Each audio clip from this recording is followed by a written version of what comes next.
নমস্কার। কথা হবে আজ অষ্টম ও দ্বাদশ ভাবকে নিয়ে।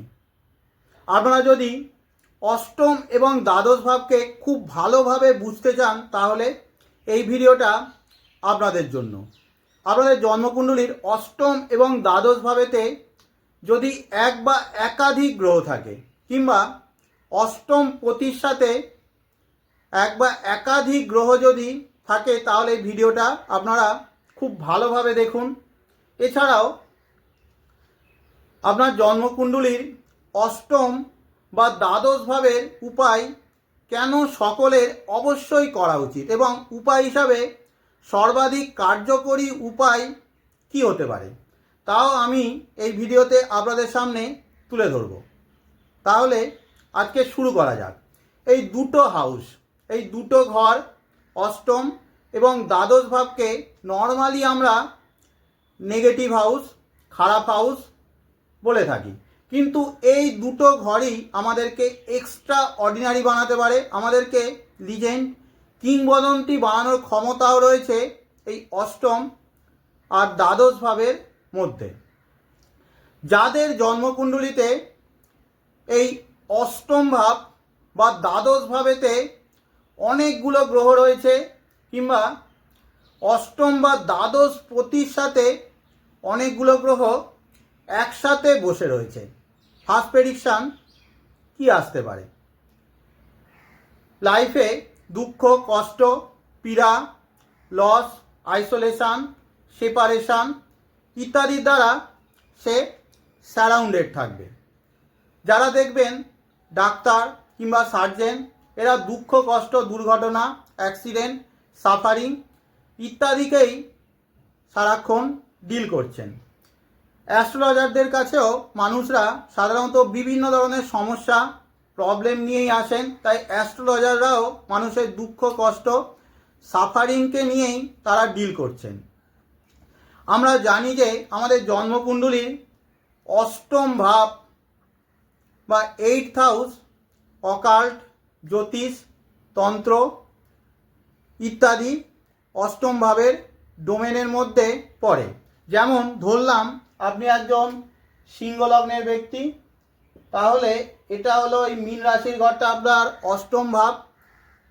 এই অষ্টম ভাবের ক্রিয়েটিভিটি বা অষ্টম ভাবের সৃষ্টি বলুন, অষ্টম ভাবের ফিউচার হলো এই অষ্টম থেকে পঞ্চম ভাব অর্থাৎ জন্মকুণ্ডলীর দ্বাদশ ভাব। ঠিক যেমনভাবে আমাদের সৃষ্টি, আমাদের ক্রিয়েটিভিটি বা আমাদের ফিউচারকে আমার লগ্ন থেকে পঞ্চম ভাব অর্থাৎ আমার সন্তান, ঠিক তেমনইভাবে অষ্টম ভাবের ফিউচার বা অষ্টম ভাবের সৃষ্টি হলো জন্মকুণ্ডলীর দ্বাদশ ভাব, অষ্টম ভাবের ভবিষ্যৎ হলো দ্বাদশ ভাব। সেই জন্য একজন মানুষ যখন অ্যাস্ট্রোলজি, জ্যোতিষের একদম গভীরে ঢুকতে থাকে, তার জীবনে এই দ্বাদশ ভাবও অ্যাক্টিভ হতে থাকে এবং যত সে অ্যাস্ট্রোলজির গভীরে ঢুকবে তত দ্বাদশ ভাব স্ট্রংলি অ্যাক্টিভ হতে থাকে। লাইফে তত বড় তার চেঞ্জ আসতে থাকে, ফিজিক্যাল লেভেল বলুন, মেন্টাল লেভেল বলুন, সোল লেভেলে তার বড় বড় চেঞ্জেস আসতে থাকে।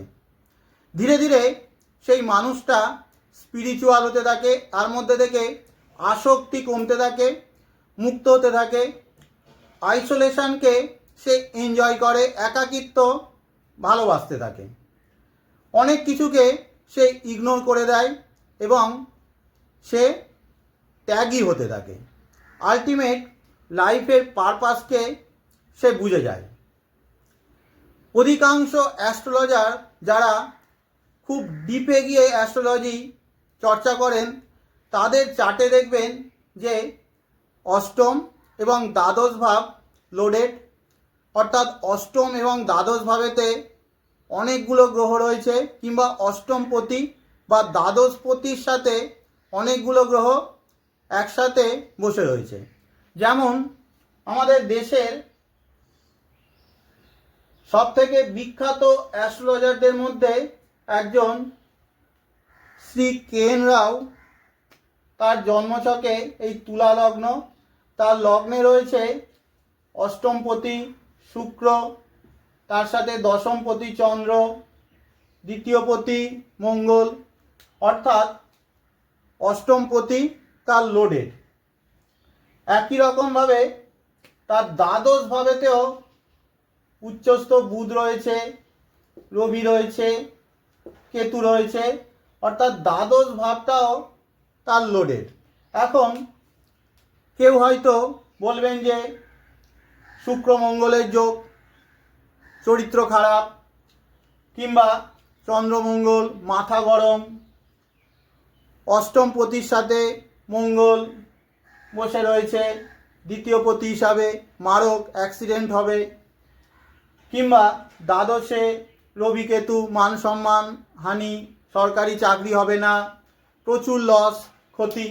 তারা খুব সারফেস লেভেল অর্থাৎ সাধারণভাবে এই জ্যোতিষটা চর্চা করছেন, ভিতরে প্রবেশ করতে এখনও পারেননি। অষ্টম এবং দ্বাদশ ভাবের মহত্ব বোঝার ক্ষমতা তাদের মধ্যে এখনও তৈরি হয়নি। সেকেন্ড কনসেপ্ট হলো অষ্টম ভাবে গ্রহকে আমরা গডস প্ল্যান অর্থাৎ ঈশ্বরের প্ল্যান বলে থাকি। এই ঘরটা হলো আমাদের গুপ্ত ঘর বা হিডেন হাউস।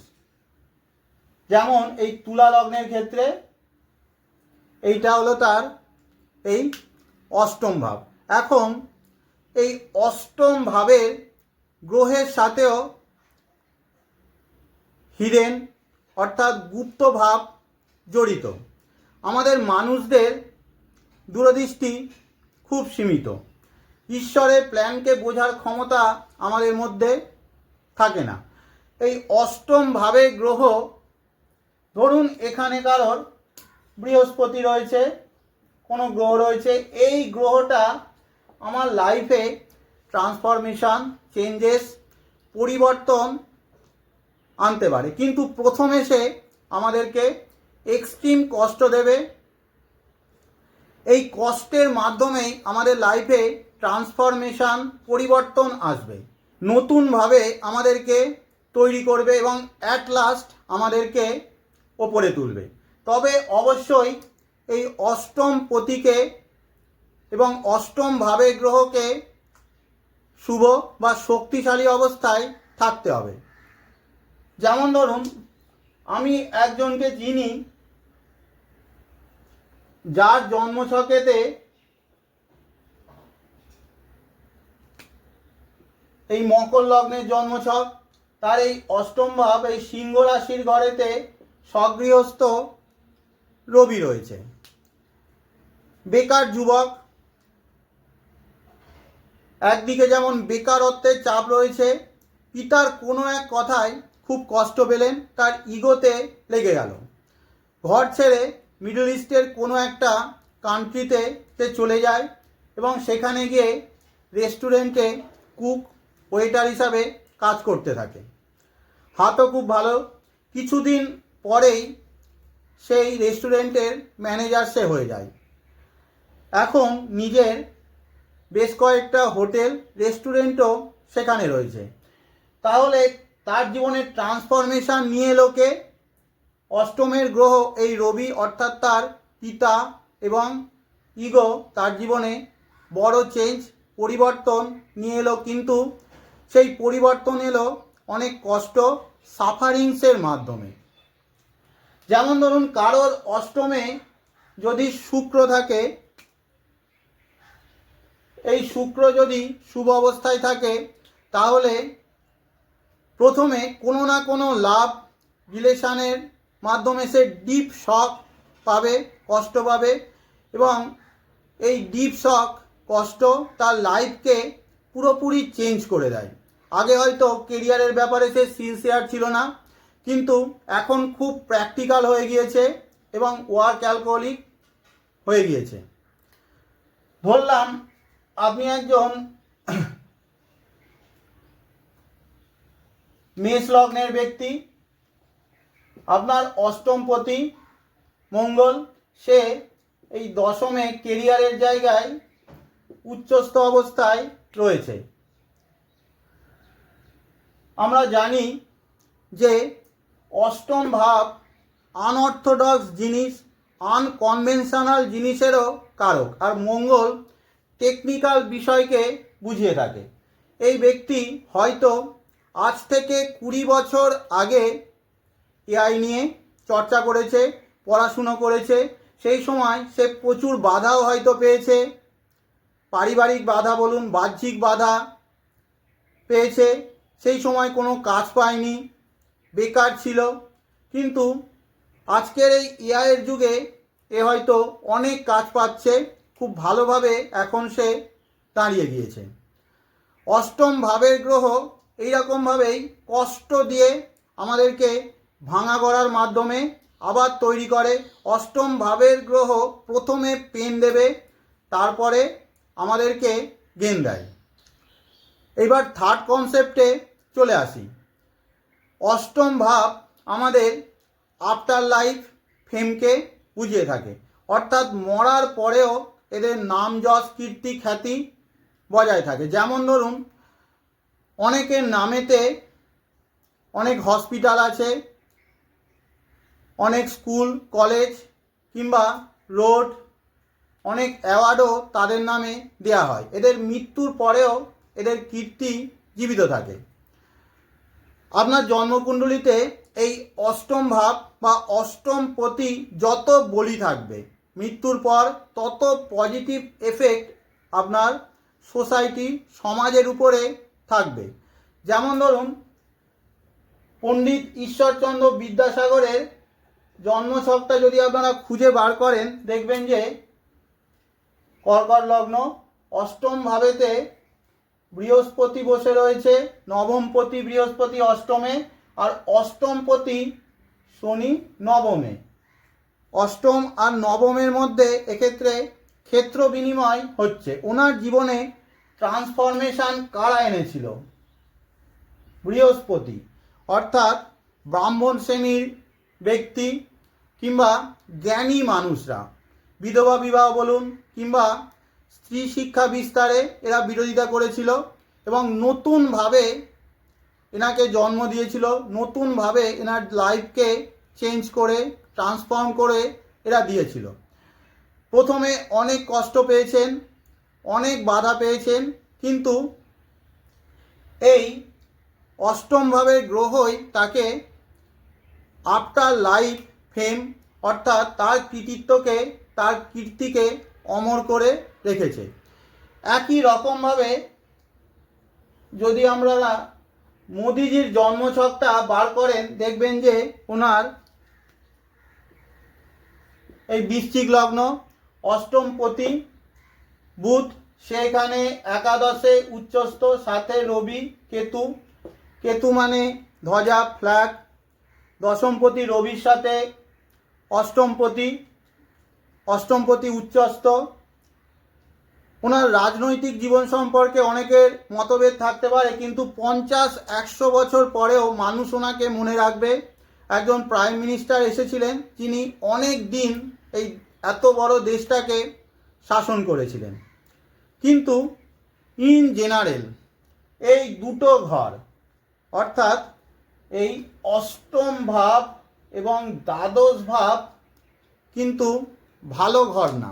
আলটিমেট এই ঘর দুটো আমাদের পাপকে বুঝিয়ে থাকে। কেন? তার কারণ হলো আমরা কম বেশি সকলেই জেনে বা না জেনে অনেক পাপ করে থাকি। হয়তো সেই সমস্ত পাপগুলো বা খারাপ কর্মগুলো লিগালি শাস্তিযোগ্য না, কিন্তু মোরালি শাস্তিযোগ্য বা মোরালি খারাপ, তাই এগুলোর প্রায়শ্চিত্ত করা উচিত। যেমন ধরুন, অষ্টম ভাব এই 8th হাউস এমন পাপকে বুঝিয়ে থাকে সমাজ যা জানে না, কিন্তু সেই পাপটা আমাদের মনে রয়েছে, আমরা করেছি, আমরা জানি। যেমন ধরুন, কেউ একজন কোনো এক সময়ে কোনো কারণে কোনো গুপ্ত সম্পর্কে জড়িয়ে পড়েছিলেন, লোকে জানে না, সমাজ তাকে ভালো নজরেই দেখে, কিন্তু সে জানে যে সে এক সময় ভুল পথে চলে গিয়েছিল, বা কেউ একজন জেনে বুঝে মিথ্যে কথা বলেছিল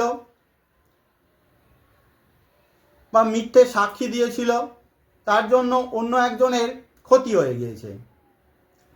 বা ট্রেনে উঠতে গিয়ে আপনি কোনো বয়স্ক মানুষকে ধাক্কা দিলেন, ভেবেছিলেন তিনি পড়ে যাবেন না, কিন্তু তিনি পড়ে গেলেন, তার শারীরিক ক্ষতি হলো। অষ্টম ভাবেতে যদি আপনার ম্যালিফিক গ্রহ থাকে, অর্থাৎ শনি, মঙ্গল, রাহু, কেতু, এই সমস্ত গ্রহগুলো থাকে, এই গ্রহগুলো আপনার গুপ্ত পাপ, যা আপনি জানেন কিন্তু সমাজ জানে না। এই সমস্ত পাপগুলোকে বুঝিয়ে থাকে, এবং এই পাপগুলো আপনার স্মৃতি হিসাবে মনের গভীরে ডিপ রুটেড হয়ে থেকে যায়। ফলে আমাদের মধ্যে একটা গিল্ট ফিলিংস আসতে পারে, এবং আমরা এক জায়গায় স্টাক হয়ে যেতে পারি, এগোতে পারি না। ভিতর থেকে একটা আননোন ফিয়ার এবং অ্যাংজাইটি কাজ করে। আর জন্মকুণ্ডলীর দ্বাদশ ভাব, এই দ্বাদশ ভাব এমন পাপকে নির্দেশ করে যা আমরা আনউইলিংলি, না জেনে বুঝে করে থাকি। যেমন ধরুন, অপারেশন করতে গিয়ে পেশেন্টের ডেথ হয়ে গেল, ডাক্তারবাবু তাকে বাঁচাতে চেয়েছিলেন, কিন্তু তার হাত দিয়ে ভুলবশত কোনো কাজ হয়ে গেল যাতে সেই পেশেন্টের জীবন চলে গেল। গাড়ি চালাচ্ছেন, সামনে কোনো পশু চলে এলো, আনইনটেনশনালি আপনি তাকে ধাক্কা মেরে দিলেন, তাকে বাঁচাতে পারলেন না। দ্বাদশ ভাবেতে যদি এই সমস্ত ম্যালিফিক গ্রহ, অর্থাৎ শনি, মঙ্গল, রাহু, কেতু, এই সমস্ত গ্রহ থাকে, তাও আনইনটেনশনাল আপনার পাপকে বা আননোয়িংলি পাপকে আপনার বুঝিয়ে থাকে, যার ব্যাপারে আপনি ঠিকমতো অবগত না, আপনি সেই সমস্ত পাপের কথা জানেন না। তবে অবশ্যই আমাদের প্রায়শ্চিত্ত করা উচিত। দ্বাদশ ভাব থেকে মুক্তির সর্বাধিক কার্যকরী উপায় হলো গঙ্গা স্নান করা। রেগুলারলি যদি আপনারা গঙ্গা স্নান করেন, অনিচ্ছাকৃত বা আনউইলিংলি যে সমস্ত পাপগুলো আপনারা করেছেন তা আস্তে আস্তে ক্লিয়ার হতে থাকে। কিন্তু এই অষ্টম ভাবের পাপ থেকে মুক্ত হতে গেলে আপনাদের সবথেকে কার্যকর উপায় হলো গুপ্তদান করতে হবে। নর্মাল দান আর গুপ্ত দানের মধ্যে বিশেষ তফাৎ রয়েছে। গুপ্ত দানে খেয়াল রাখবেন, আমি কাউকে হেল্প করছি বা মনের মধ্যে অহং ভাব যাতে না আসে। নিজের প্রচার করবেন না, দানের প্রচার করবেন না, কাউকে জানতে দেবেন না। দানের ক্রেডিট থেকে যত আপনি নিজেকে বঞ্চিত রাখবেন, তত দেখবেন যে দানের ক্রেডিট আপনার সঞ্চিত কর্ম হিসাবে স্টোর হতে থাকবে, এবং আলটিমেট 8th হাউস থেকে আপনারা পজিটিভ রেজাল্ট পেতে থাকবেন। যেমন ধরুন, এই অষ্টম ভাবেতে ধরলাম আপনার এই বৃশ্চিক লগ্ন, অষ্টম ভাবেতে যদি কারোর রবি থাকে, এক্ষেত্রে কোনো গভর্নমেন্ট চ্যারিটেবল অর্গানাইজেশান, যেমন দেখবেন অনেক গভর্নমেন্টাল অর্গানাইজেশান শিশুদের স্কুলের মিলের ব্যবস্থা করে, বয়স্কদের কেয়ার নেন, তাদেরকে গুপ্তদান আপনাদের করা উচিত। কিংবা চোখের চিকিৎসায় আপনারা খরচ করতে পারেন, গুপ্ত দান করতে পারেন। অনেকে দেখবেন যে চশমা বয়স্কদের দেন, কিংবা চোখের সার্জারির খরচ বহন করেন, সেরকম কাজ আপনি করতে পারেন। অষ্টমে যদি আপনার চন্দ্র থাকে, সর্বাধিক কার্যকর হলো ফুড ডোনেশান করা, গুপ্তভাবে ফুড ডোনেশান করা উচিত। এবার চন্দ্র যদি এইরকম এই বুধের ঘরে থাকে, তাহলে আপনি কিডসদের, বাচ্চাদের ফুড ডোনেশান করলে সব থেকে ভালো হবে। বৃহস্পতির ঘরে থাকলে ব্রাহ্মণ ভোজন আপনার জন্য খুব ভালো। শনির ঘরে থাকলে সমাজের নিচু স্তরের মানুষ সার্ভেন্টদের ভোজন আপনার জন্য বিশেষ কার্যকর হবে। অষ্টম ভাবেতে যদি কারোর মঙ্গল থাকে, সার্জারির খরচ কারোর গুপ্তভাবে আপনার বহন করা উচিত এবং রেগুলারলি নিজে ব্লাড ডোনেশন করা উচিত। বৃহস্পতি থাকলে ধর্মস্থলে দান করা উচিত, যাতে প্রচার না পায়, কেউ জানতে না পারে। অনেকে দেখবেন যে ধর্মস্থলে দান করে কিন্তু টাইলসে মন্দিরে নিজের নাম খোদাই করে রাখে। এরকম করা গুপ্তদানের মধ্যে পড়বে না। এছাড়াও ধার্মিক যাত্রা যারা করছেন তাদেরকে হেল্প করাও আপনার জন্য খুব ভালো হবে। যদি অষ্টম ভাবেতে শনি থাকে, মানুষের রোগের চিকিৎসার জন্য আপনার দান করা উচিত, গুপ্ত দান করা উচিত। বৃদ্ধাশ্রমেতেও আপনার দান করা অত্যন্ত ভালো হবে। বুধ যদি আপনার অষ্টম ভাবে থাকে, কিডসদের, স্টুডেন্টদের এডুকেশানের জন্য আপনি দান করুন, খরচ করুন, তাদেরকে হেল্প করুন। এছাড়াও অরফানেজ অর্থাৎ অনাথ আশ্রমে আপনি গুপ্তদান করতে পারেন। অষ্টমে যদি আপনার শুক্র থাকে, গোমাতাকে আপনি ভালোবেসে নিজ হাতে খাওয়াতে পারেন কিংবা ফিমেলদের বিবাহতে গুপ্তদান করতে পারেন। অষ্টমে রাহু বা কেতু থাকলে ক্যান্সার পেশেন্টদের আপনি গুপ্ত দান করতে পারেন কিংবা কোনো ইনকিউরেবল ডিজিজ, যেমন ধরুন HIV, AIDS বা কোনো ক্রনিক পেশেন্টদের আপনি রেগুলারলি হেল্প করতে পারেন, তাদেরকে সাপোর্ট করতে আপনারা পারেন। আপনারা হয়তো সিঙ্গার পুলক মচ্চলের নাম শুনেছেন। ওনার এই মিথুন লগ্নের জন্মছক, অষ্টম ভাবেতে ওনার সগৃহস্থ শনি রয়েছে। ওনার সম্পর্কে খোঁজ নিয়ে দেখবেন প্রায় 10,000-এর বেশি মানুষের রোগীর খরচ উনি বহন করেন এবং অনেক মানুষের সার্জারির অর্থ উনি দান করেছেন। এখানে উনি নোয়িংলি করছেন বা আননোয়িংলি করছেন জানা নেই, তবে অষ্টমে শনি, আগেই বলেছি যে অষ্টমে শনি থাকলে তার এইরকম পেশেন্টদের বা রোগের চিকিৎসার জন্য খরচ করা তার জন্য গুপ্ত দানের মধ্যে পড়বে। এতে অষ্টম ভাবের নেগেটিভিটি থেকে মুক্ত হওয়া যায়। তবে অবশ্যই গুপ্তদান যখন করবেন নিজের মধ্যে প্রাউড ফিলিং যাতে না আসে খেয়াল রাখবেন। আমি মহান কিছু করছি, বড় কিছু করছি, এরকম ভাবনা আসা উচিত না। ভাবতে পারেন ঈশ্বর আমাকে এই সমস্ত দুস্থ মানুষের সেবা করার সুযোগ দিয়েছেন, তাই এদের আমার মাধ্যমে যদি ভালো কিছু হয়, আলটিমেট আসল কৃতিত্ব ঈশ্বরেরই প্রাপ্য। তাহলে আজকের মতো শেষ করছি। ধন্যবাদ সকলকে।